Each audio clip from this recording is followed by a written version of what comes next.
beaucoup. Je vais commencer par, au nom du président de la République, son Excellence M. Bassirou Diomaye Faye, souhaiter la bienvenue et au nom de tout le gouvernement, évidemment, souhaiter la bienvenue à son Excellence M. le vice-président de la République sœur de Gambie, M. Mohamed Diallo, qui nous a fait l'honneur de conduire une forte délégation composée de plusieurs ministres et de plusieurs chefs d'administration pour une visite de travail, laquelle visite nous a permis de passer en revue des problématiques extrêmement importantes.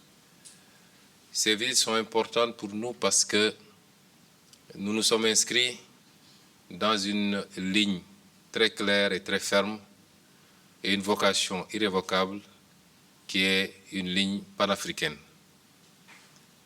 C'est extrêmement important pour nous. Et c'est pourquoi, depuis l'avènement de son Excellence le Président Bassirou Diomaye Faye, son discours et son programme diplomatique a été très clair. Et ça se reflète d'ailleurs par l'appellation du ministère en charge des questions diplomatiques, qui est devenu le ministère de l'intégration africaine d'abord et des affaires étrangères après.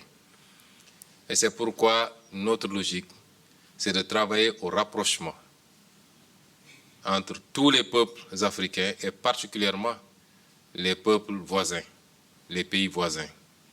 Et c'est pourquoi le président Bassirou Diomaye Faye, dans son discours et dans les actes qu'il pose, œuvre inlassablement pour que nous puissions maintenir ce cadre que nous avons, qu'est la CEDEAO.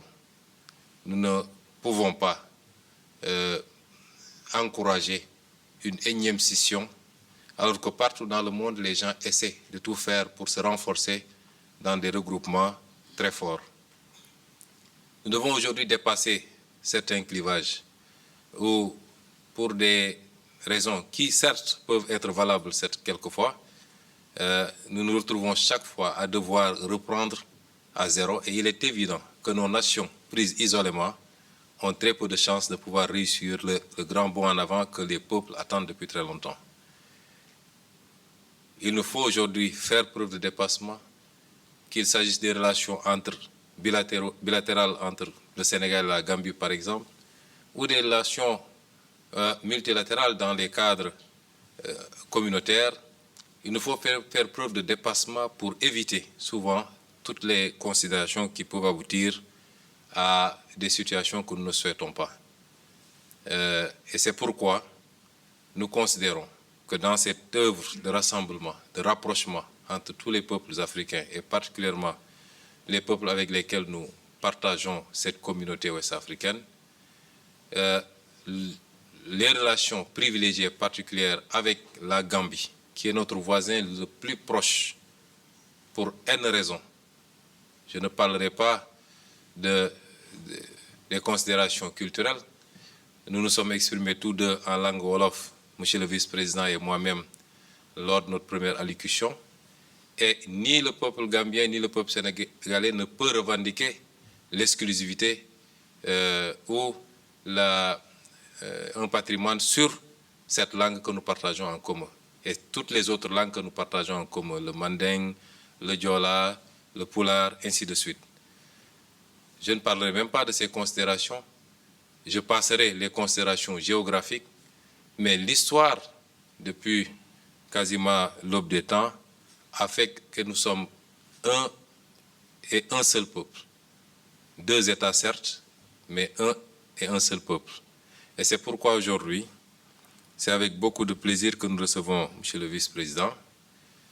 Et au-delà des émotions, que nous avons pu passer en revue avec lui, toutes les problématiques que nous partageons en commun, qu'il s'agisse de la préservation des forêts, particulièrement les forêts casamançaises, les questions sécuritaires avec les trafics illicites, tous les trafics illicites qui souvent prospèrent dans les zones frontalières, les questions liées à l'énergie, qui est la matière essentielle pour construire tout développement, la pêche, puisque nous partageons en dehors des frontières terrestres et aériennes, nous partageons également une frontière maritime.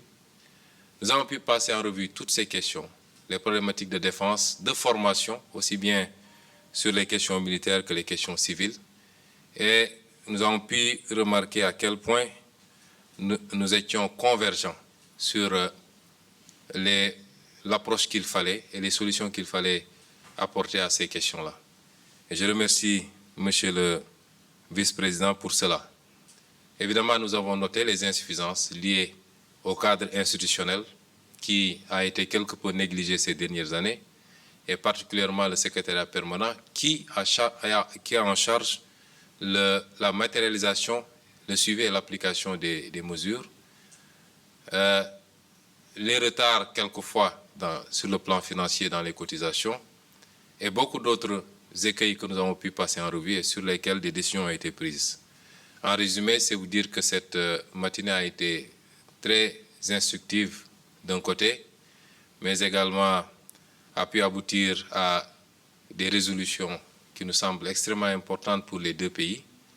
Et nous allons en référer aux deux chefs d'État et continuer le travail comme nous nous sommes promis, Monsieur le vice-président et moi-même, et nos ministres respectifs qui n'ont pas besoin de passer par des protocoles pour se parler, pour se rendre visite, pour collaborer sur toutes les problématiques liées à leurs compétences. Donc nous sommes très satisfaits de cette visite. Nous remercions encore une fois Monsieur le vice-président.